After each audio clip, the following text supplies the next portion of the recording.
안녕하세요. 가치환입니다. 11월 28일 금요일 국내 시장이 마감되었습니다. 자, 오늘은 이번 주 금요일이었고 또 동시에 11월 마지막 거래일이었습니다. 오늘만큼은 굉장히 성격이 나뉘었던 것 같아요. 코스피는 전날에 20일선을 터치하고 나서 오늘까지 매물 부담이 크게 작용이 되었고 그래서 1.5% 급락이 있었습니다. 반면에 코스닥을 보면 코스닥은 21선을 강하게 돌파하면서 오늘 3.7% 급등이 있었습니다. 왜 이런 차이점이 나왔는지, 그리고 다음 달에는 시장을 어떻게 바라봐야 되는지 한 가지 굉장히 중요한 부분이 있거든요. 그거는 조금 뒤에서 말씀드릴게요. 자, 그리고 시총 상위 종목들을 보면 오늘 코스피는 전반적으로 흐름이 많이 좋지 못했습니다. 빨간불이 들어온 종목이 3종목 보이는데 그것마저도 굉장히 미미한 상승이었습니다. 반면에 반도체라든지 2차원지 관련주, 코스피 상위 종목들에 좋지 않은 흐름이 있었고요. 그리고 코스닥은 반대로 코스닥은 전 종목이 모두 빨간불이 들어왔습니다. 특히 15개 종목 가운데 무려 5개 종목이 두 자릿수 이상의 상승이 나왔습니다. 오늘만큼은 엄청난 비중이었습니다.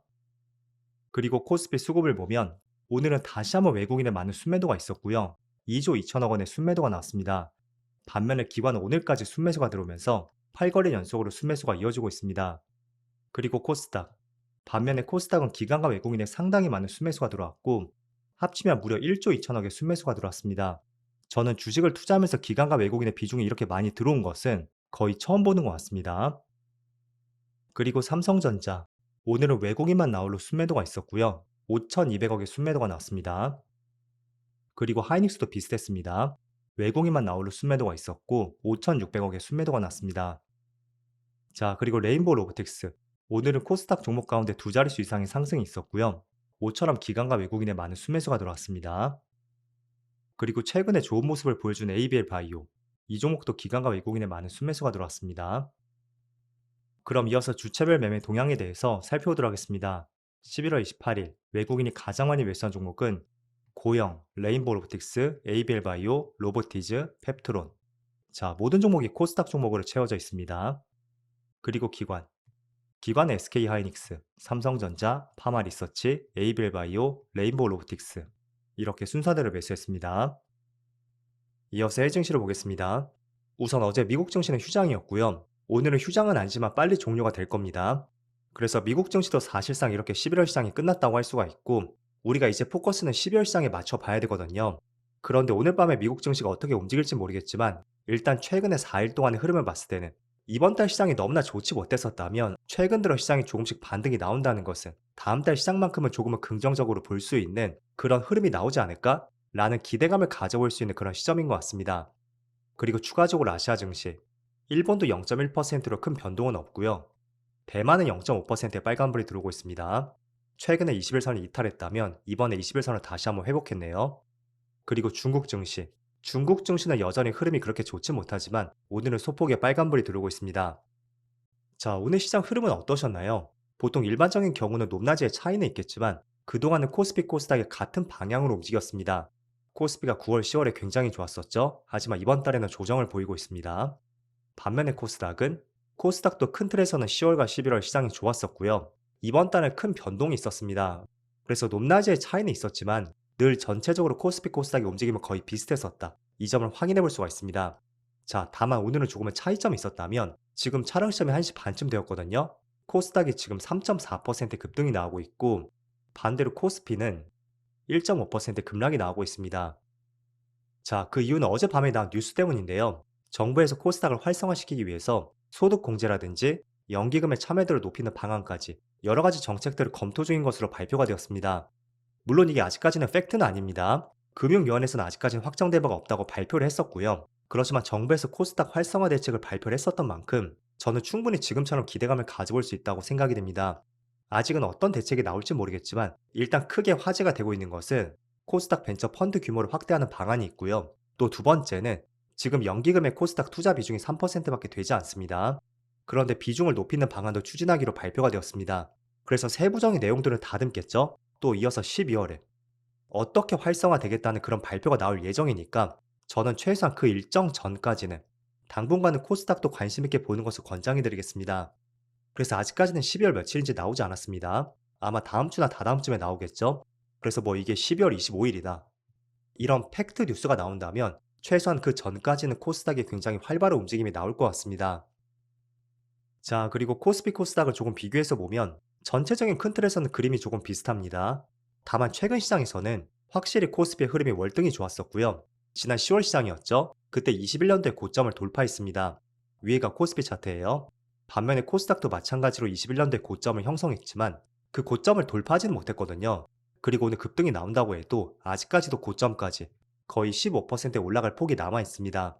그래서 정부에서 코스닥 활성화 정책을 발표한다고 했던 만큼 그게 전고점을 뚫어내리라는 보장은 없습니다. 하지만 오늘 시장의 흐름을 보신 것처럼, 그리고 최근의 코스피의 흐름을 본 것처럼 여러 가지 정황상 흐름들을 본다면 저는 최소한 코스닥이 조금은 키 맞추기를 하지 않을까? 그런 생각을 강하게 하고 있습니다. 그래서 뭐 1차적으로 직전 고점 돌파까지 아니더라도 직전 고점 근처까지만 올라온다고 해도 지수 전체의 플러스 15%가 되거든요. 그럼 개별 종목 뭐 20% 이상의 급등이 나올 수도 있겠죠? 그래서 오늘의 수급 변화를 봐도 지금 코스피 차트입니다. 파란색이 외국인이고요. 초록색이 기관, 주황색이 개인이에요. 자, 외국인은 지금 주구장창 매도를 하고 있습니다. 그리고 기관은 소폭의 순매수가 들어왔지만 그렇다고 또 엄청난 매수가 들어온 것은 아니거든요. 자, 반면에 코스닥을 보면 지금 오전장부터 기관과 외국인의 매수가 꾸준히 들어오고 있습니다. 그리고 지금 1시 반을 기준으로 해서 기관과 외국인이 모두 4천억 순매수 우위를 가져가고 있습니다. 제가 지금까지 코스닥을 보면서 기관 외국인 합산 8천억이 넘었다는 것은 거의 역사상 처음인 것 같습니다. 일단은 코스닥과 코스피는 시총이 다르잖아요. 그래서 코스피는 뭐 1조 원 이상의 순매수가 들어온다면 저는 상당히 많은 순매수가 들어왔다고 판단을 하고 있고, 반대로 코스닥 쪽에서는 1,500억, 조금 더 많게는 2천억 정도, 그 정도 이상의 매수세가 들어온다면 상당히 많은 매수세가 들어왔다고 판단을 하고 있습니다. 그런데 오늘은 총합으로 보더라도 현재 1시 반을 기준으로 8,500억입니다. 그래서 기관과 외국인의 엄청난 순매수가 들어왔고요. 또 조금 전에 코스피는 신고가를 경신했었고 지난 몇 달 동안에 엄청난 매수가 있었잖아요. 하지만 코스닥은 상대적으로 부진했던 만큼 어쩌면 이런 기관과 외국인의 수급이라든지 또 정부의 정책을 통해서 최소한 키 맞추기는 나올 가능성이 상당히 높다. 그 점을 오늘 말씀을 드리고 싶었습니다. 그래서 직전 고점까지는 지금 15% 정도 코스닥이 더 올라갈 룸이 있고, 그리고 뭐 코스피처럼 고점을 돌파할지는 아무도 알 수 없습니다. 그래서 12월 시장은 코스닥을 한번 관심을 가져보시고요. 자, 그럼 우리가 무작정 코스닥 종목을 매입할 수는 있는 것은 아니잖아요. 그럼 어떤 업종들을 관심을 가져야 되는지 이 부분에 대해서 말씀드려보겠습니다. 자, 코스피가 4,000포인트를 돌파하고 또 신고가를 경신했을 때 그때 어떤 업종들이 시장을 이끌었는지 아시나요? 대표적으로 반도체, 전력기기, AI 관련주가 시장을 크게 이끌었습니다. 자, 그럼 코스닥도 1차적으로 그런 관련주에 대해서 우리가 관심을 가져볼 수가 있고요. 또 두 번째는 코스피가 4,000포인트를 넘어설 때 그때 시장을 주도했던 것은 대부분 대형주들이었습니다. 여기 시총 상위 종목들이죠. 이 종목들이 지수를 견인했었고 시장을 강하게 이끌고 왔습니다. 자, 그럼 반대로 코스닥도 그런 모습이 나온다면 당연히 코스닥 대형주 안에서 중소형주보다는 대형주의 흐름이 더 좋지 않을까요? 저는 이렇게 생각을 갖고 있고, 일단 코스닥의 대형주들 1위부터 15위까지 종목을 보면 첫 번째로 가장 많이 포진한 것이 바이오주입니다. 그리고 두 번째는 몇몇 기술주들, 대표적으로 에코프로 그룹주, 2차전지 관련주가 될 수 있겠죠. 또 이어서 레인보우 로보틱스, 또 리노공업, 로봇과 반도체 소부장 기업도 있습니다. 그리고 세 번째는 이것도 큰 틀에서 보면 바이오주라고 할 수가 있는데 약간은 미용과 관련된 업종들, 대표적으로 미용기기 관련주라든지 또는 비만 치료제 관련주, 이런 업종들이 있습니다. 비만 치료제는 뭐 펩토론이 있고 미용기기는 뭐 클래시스라든지 또 파마 리서치, 이런 종목들이 있겠죠. 그래서 이 업종들 가운데서 저는 실적이 정말로 찍히는 업종이 있다면 굉장히 크게 관심을 가져야 된다고 생각이 되고, 솔직히 코스닥 종목들이 투자하기는 조금 더 어려울 거예요.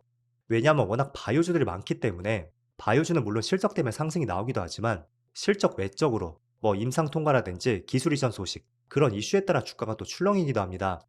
그래서 바이오주는 그런 리스크가 한 가지 있고요. 다만 이런 부분이 조금은 부담스럽다고 한다면 오늘 크게 상승이 나오고 있는 기술주들 있죠? 뭐 로봇 관련주라든지 그리고 반도체 소부장 기업들, 이런 기업들 관심을 가져볼 수가 있습니다. 또 세 번째 업종으로 제시해드렸던 미용과 관련된 업종들, 이런 업종들도 충분히 관심을 가져볼 수가 있습니다. 자, 그래서 오늘은 전반적으로 코스피 업종들의 흐름이 너무나 좋지 못했습니다. 물론 그렇다고 해서 업종 자체가 문제가 있는 것은 아니고요. 오늘 현재 나스닥 선물 지수를 보더라도 빨간불이 들어오고 있습니다. 제 생각에는 오늘은 11월 마지막 거래일이고 또 정부에서 코스닥 활성화 정책을 발표를 했었던 만큼 약간의 수급 이동이 있었다고 보고 있습니다. 그래서 이거는 뭐 굉장히 부정적으로 볼 수 있는 그런 부분은 아니니까 일단은 내가 시장에서 선호하는 업종을 갖고 있다면 오늘은 이렇게 마무리하고 다가올 12월을 도모해보자, 이런 생각으로 시장을 바라보시면 좋을 것 같습니다. 자, 그럼 이번 달 시장은 정말로 좋지 못했던 시장이었던 것 같습니다. 정말 많이 어려우셨을 텐데, 한 달 동안 너무나 고생 많으셨고요. 다음 달 시장은 진심으로 산타 랠리가 나올 수 있기를 저도 한번 기원해 보겠습니다. 그럼 편안한 주말 되시고요. 저는 다음 주 월요일 영상에서 다시 찾아뵙도록 하겠습니다. 모두 즐거운 저녁 되세요. 감사합니다.